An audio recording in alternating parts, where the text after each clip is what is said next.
Lima, Peru, November 14, 2016. A small printing shop in the San Juan de Lurigancho district is open for business as usual. The sign outside reads, "Wedding invitations and commercial printing." Inside, the smell of ink. A few stacks of glossy invitations for an upcoming wedding sit on the counter, ready for pickup. A 40-something printer is downstairs in the basement, running a second-hand offset lithography press. The press is printing $100 US bills. By the end of his shift, he will have produced approximately $500,000 in counterfeit American currency. He will do it again tomorrow. He has been doing it for years. His shop is not the only one. In the same Lima district, there are dozens of others. Together, they produce roughly 60% of all the counterfeit US dollars currently in circulation anywhere on Earth. The man at the center of it is not a hacker, not a chemist, not a printing engineer. He runs a wedding invitation business. He does it from a converted basement. In fewer than 16 hours, the United States Secret Service will lead the largest counterfeit currency raid in the agency's history into the building above him. And on every single one of his bills, in a moment, a Secret Service analyst will eventually find under an electron microscope will be a microscopic scratch beside the left eye of Benjamin Franklin, exactly 300 thousandths of a millimeter wide. It will not stop the operation. So how does a wedding invitation printer from Lima produce a $100 bill that the US Treasury, the Federal Reserve, and the Secret Service cannot tell from the real thing? And what is the single material, a material everyone in the US government had assumed was uncopyable, that he found a way to steal from the only other country in the world whose currency was printed on it? The man at the center of it has a name. The Peruvian National Police, in their internal files, identify him as Joel Quispe. In the documentary footage that will eventually surface, he refuses his real name on camera.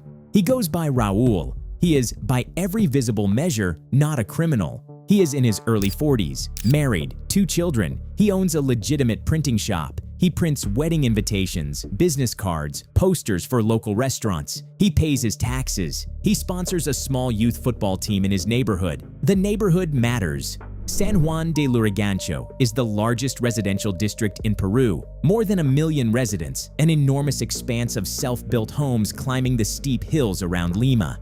Many of those homes were built by their owners, brick by brick, over decades. Many were never finished. Many were built without legal title. This is the district in which an estimated 60% of all the counterfeit US dollars currently in circulation on Earth are physically produced.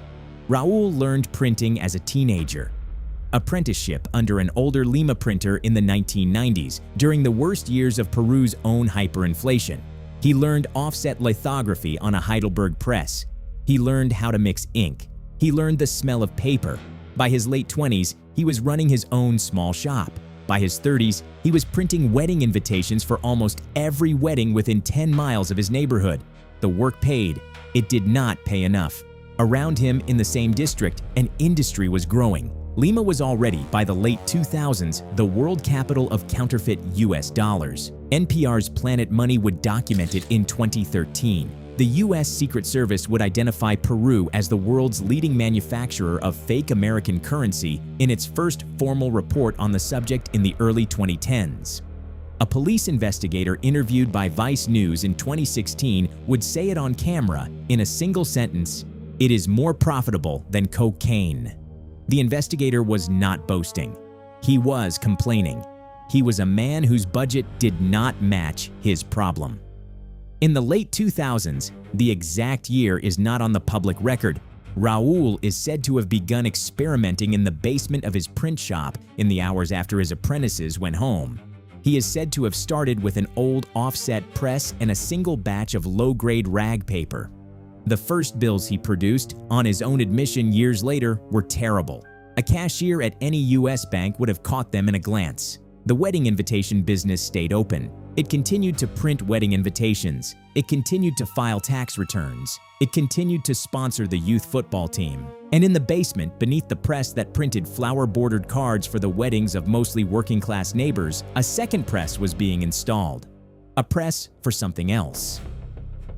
To understand what Raul was about to do, you have to understand what he was supposed to be unable to do.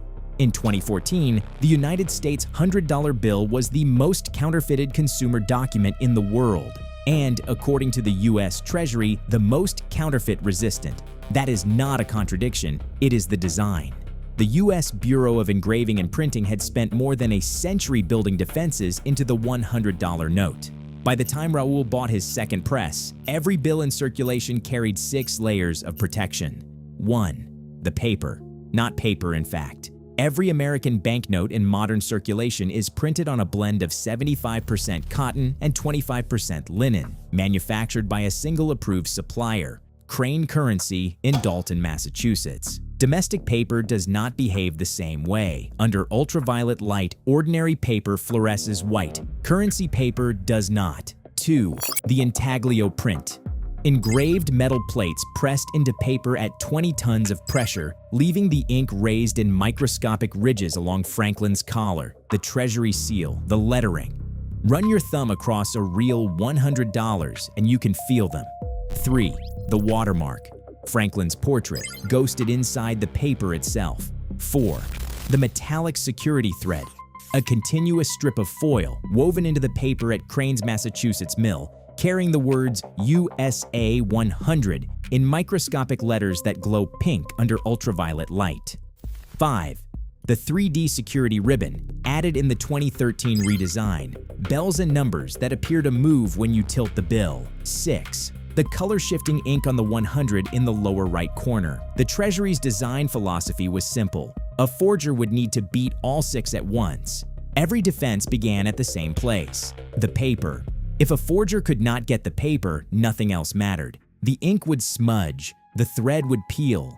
The watermark would be a printed photograph instead of a structural feature. For 70 years, the Treasury slept on this. The cotton linen paper of the US dollar was the line that no foreign counterfeiter had ever crossed. The Treasury did not realize that somewhere on the other side of the world, the cotton linen paper was also being used to print a different country's money, and that country's money was about to become worthless. In December 2013, the government of Venezuela introduced a new series of bolívar banknotes. The bolívar, Venezuela's national currency, named after the country's founder, had been on a slow slide for more than a decade. By 2014, it lost 2/3 of its purchasing power. By 2015, more. By 2017, a single American dollar would buy more than 100,000 bolívars on the black market. Venezuelan mothers in widely circulated photographs from those years made origami handbags for their daughters out of the cash. They taped the bills into wallpaper. They burned them for heat. The bolívar was not money anymore. It was paper, specifically. And this is the detail that almost no one outside the world's counterfeiting industry noticed. It was paper made from 75% cotton and 25% linen. The same blend used for the US $100 bill. This was not coincidence.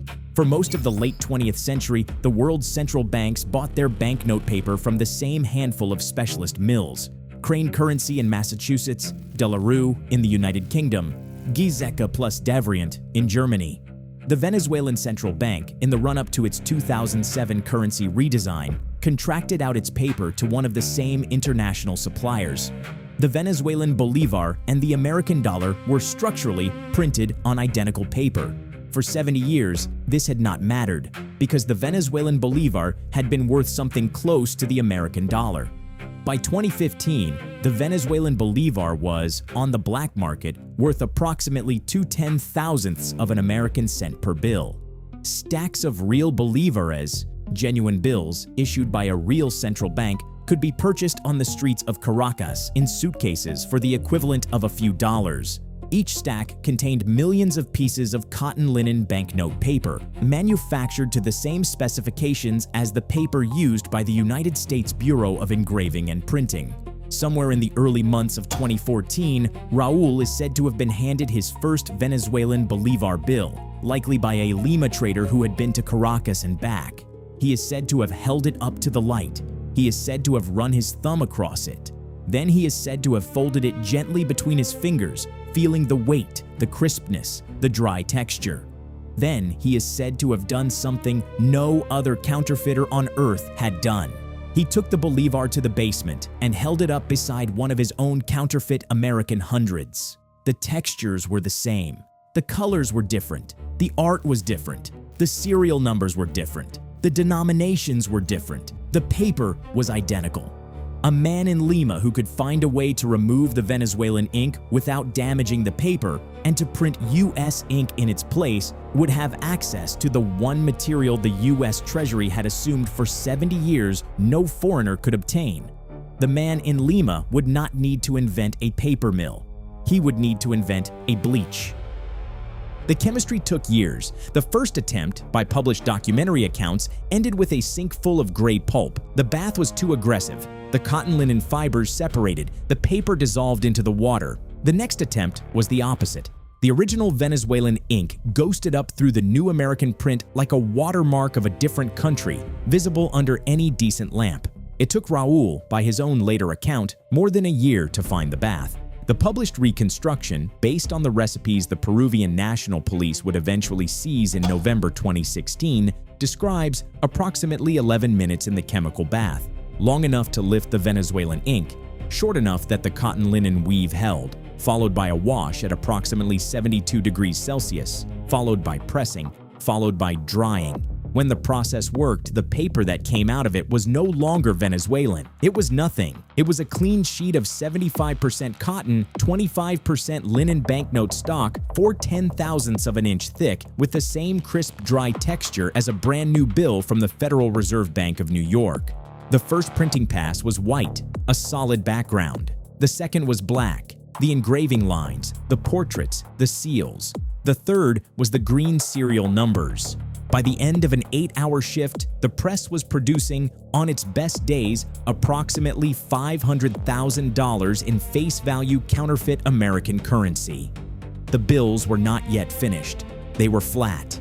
A real US $100 note, printed on a 20-ton intaglio press, carries microscopic raised ridges along Franklin's collar, the Treasury seal, the lettering. A trained cashier in the United States, running a thumb across the bill, will feel them without consciously noticing. Raul's bills, fresh off the offset press, were smooth. This is where the work moved upstairs, out of the basement and into the kitchen of a Lima taxi driver. The taxi driver, known in the seized materials only by the nickname Cristiano Ronaldo, was not a printer. He had not finished secondary school. He drove a cab 6 nights a week. He prepared the bills during the day at his kitchen table. The recipe he developed by trial and error over months was 3 ingredients: 1 part flour, 2 parts wood glue, 4 parts water. He mixed it, he stirred it, he let it cool. Then, with the bills laid flat on his kitchen table, he applied the mixture to specific positions on each bill, to Franklin's collar, to the Treasury seal, to the lettering, with the tip of one finger. As the mixture dried, it contracted. It pulled the cotton linen fibers into microscopic ridges. A real intaglio press produces these ridges through 20 tons of physical pressure. The taxi driver produced them with flour, glue, water, and his right index finger. Each bill took him approximately 30 minutes. By the published account in the Hazel documentary, when the technique first worked, the first time he ran his finger over a finished bill and felt the raised collar of Benjamin Franklin under his fingertip, he laughed for a full minute in his own kitchen alone at 3 a.m. The bills now passed the touch test. They still had one final defense to defeat. The U.S. Treasury's metallic security thread is woven into the cotton linen paper at Crane Currency's Massachusetts mill before the paper is shipped to the Bureau of Engraving. It is woven into the structure of the paper itself. It is impossible to add afterwards. Unless, the Lima counterfeiters discovered, you found a way to push it in. The bills, after Cristiano Ronaldo's kitchen treatment, were soaked again. A precise 4-minute bath, just enough to soften the cotton linen fibers without separating them. Then they were carried by hand to a back room in a different building in San Juan de Lurigancho. In that room sat several elderly women, magnifying loupes, surgical needles, reading lamps. The recruitment of the grandmothers was, by published account, the most carefully managed part of the operation. They were recruited individually, from the same neighborhood. They were chosen for steady hands and excellent close-up vision. They were paid in cash weekly in US dollars that the operation guaranteed were genuine. The pay, by the operation's later admission to investigators, exceeded the average Peruvian state pension by a factor of 5. In return, the women were asked to do one thing. Each was given a thin foil thread, the USA 100 security strip manufactured by the operation's own suppliers, and a softened, freshly bathed counterfeit bill. Each thread was passed through the cotton linen fibers of the bill by hand in the precise position specified by the Federal Reserve's own design. 5 to 10 minutes per bill. When the paper dried, the thread was locked inside, fused into the same fibrous structure as a genuine thread inserted at Crane's Mill in Massachusetts.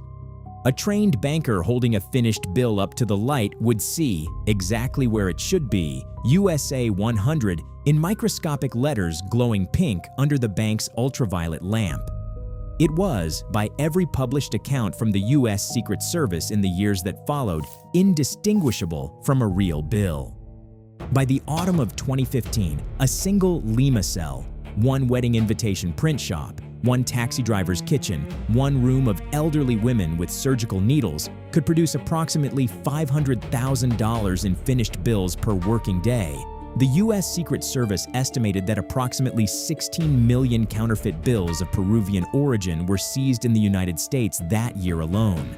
The seized figure, by the agency's own published estimate, represented between 5 and 10% of the total Peruvian counterfeit currency that successfully reached American hands. The bills moved north, by land mostly. Mules carried them through Colombia, Panama, Costa Rica, and Mexico into the United States via Tijuana. The bills moved through the same routes the Sinaloa cartel used for cocaine. According to the U.S. Drug Enforcement Administration, at least one major Mexican trafficking organization began buying Peruvian counterfeit currency in bulk at approximately 20% of face value and using the bills to pay U.S.-based suppliers. The bills were laundered in the simplest possible way. A counterfeit 100 used to buy a $6 drive-through meal produced 94 real dollars and change. A single mule, making 12 stops a day along an American highway, could launder up to $10,000 in a working shift. By the end of 2015, an estimated $80 million in finished Peruvian counterfeit bills were entering the United States economy every year. The U.S. Treasury, the Federal Reserve, the Secret Service, and the entire American banking industry had, for the first time in living memory, lost the paper war. They did not yet know they had lost it. The break came, as it usually does, not from technology, but from a single human being who could not keep his mouth shut. In the late summer of 2016, somewhere in the United States, a mid-level distributor of Peruvian counterfeit bills sat down at a bar with a man he believed was a regular customer. The customer had bought from him before. The customer had paid cash. The customer had never asked questions. The customer was a U.S. Secret Service agent. Over a drink, by the published documentary account, the distributor wanted to explain why his product was worth what he charged.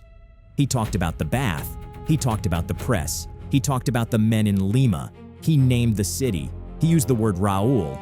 The agent paid for the drinks. He went home. He wrote it up. The U.S. Secret Service had been investigating Peruvian counterfeiting for more than a decade. They had jurisdictional cooperation arrangements with the Peruvian National Police. What they had not had until that night was a name. In Washington, a Secret Service forensic analyst placed a recently seized counterfeit $100 bill under an electron microscope. She magnified the area around Benjamin Franklin's left eye. She found it almost immediately, a microscopic scratch, 300,000ths of a millimeter wide, a wear mark on a single cylinder of a single offset press somewhere in Lima. A defect so small that no human eye could see it without 10,000 times magnification. The scratch was on every counterfeit bill the agency had tested from the same family of seizures. Cross-referenced against bills found in U.S. Drug Enforcement Administration interdictions of northbound Mexican shipments, the same scratch. Miami, New York, Los Angeles, every bill, the same press. In Lima, the Peruvian National Police had been quietly building a parallel file for months. By autumn 2016, the two investigations met. The coordinated raid was set for the early morning of November 15, 2016. The U.S. Secret Service's Lima station coordinated with the Peruvian National Police's specialized counterfeit unit. The operation was codenamed Sunset. At 4 in the morning, 1,500 Peruvian National Police officers moved in coordinated columns to 54 addresses across the city. In a basement in San Juan de Lurigancho, one of the 54, Raul was woken by his wife. He did not run. By later accounts of officers present, he was already dressed when they reached the basement door. He had finished a glass of water. He had set the empty glass on the desk beside the press. He let them in. In the basement, the police found $30 million in stacked counterfeit currency, floor to ceiling. The Heidelberg press was still warm.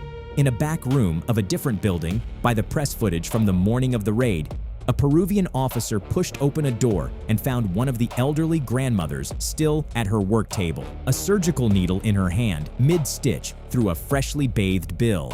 She did not stand up. She finished the stitch.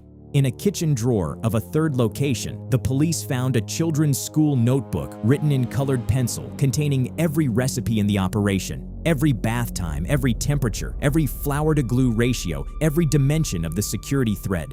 By the end of the day, 48 people had been arrested, 8 presses had been seized, 6 factories had been raided, more than 1,600 printing plates and negatives were in evidence. It was, by the U.S. Secret Service's own published statement, the largest counterfeit currency seizure in the history of the agency. The scratch was the thread that pulled the entire system down. For about 3 months. The legal proceedings began in early 2017. Raul pleaded guilty. He cooperated. He provided the names of his suppliers, his distributors, the grandmothers who had stitched the threads, the taxi driver who had perfected the kitchen glue recipe. His sentence was approximately 3.5 years. He served most of it at a low-security facility outside Lima. After his release, he returned to the same district. He did not return to printing. He bought, with money the police never traced, a small plot of land on the outskirts of the city. He planted mango trees. He gave one filmed interview after his release. The producer asked him whether he ever thought about the Americans who had unknowingly handed his counterfeit $100 bills to cashiers at coffee shops, gas stations, drive-thrus across the United States. He thought about the question for a long time. Then he answered in Spanish, in a single sentence that has, in the years since, become the unofficial motto of the Peruvian counterfeit industry. El dinero es anónimo, ¿no? El dinero no tiene cara. Money has no face. In February 2017, approximately 3 months after Operation Sunset, bills bearing the same microscopic scratch beside Benjamin Franklin's left eye began appearing in Miami, New York, and Los Angeles. The children's notebook the Peruvian National Police had seized in November had been a copy. The original recipes were in other hands. The presses had been replaced. The grandmothers had moved to new back rooms in different buildings, with new needles. The bath times were unchanged. The flour-to-glue ratio was unchanged. The U.S. Secret Service ran a second large-scale operation in Lima in May 2020, another in subsequent years. Each operation has seized tens of millions of dollars in finished counterfeit currency. Each has dismantled multiple factories. Each has resulted in dozens of arrests. After each operation, production has resumed. By 2026, the U.S. Secret Service's official estimate of Peru's share of the global counterfeit U.S. dollar market is, unchanged from 2015, approximately 60%. The wedding invitation print shops are still open. The grandmothers are still sewing. The taxi driver's kitchen recipe is still being mixed somewhere in the hills of Lima every morning before dawn. And the cotton linen paper, stripped from worthless Venezuelan bolívares, is still being shipped by suitcase, by truck, by occasional cargo container to the basements of San Juan de Lurigancho. The U.S. Treasury has not, in the 10 years since, found a way to replace the cotton linen paper of the American $100 bill.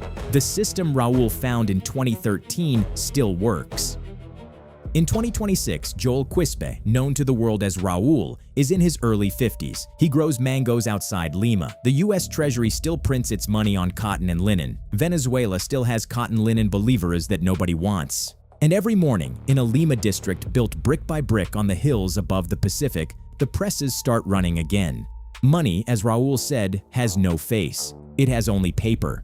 And the paper is the same.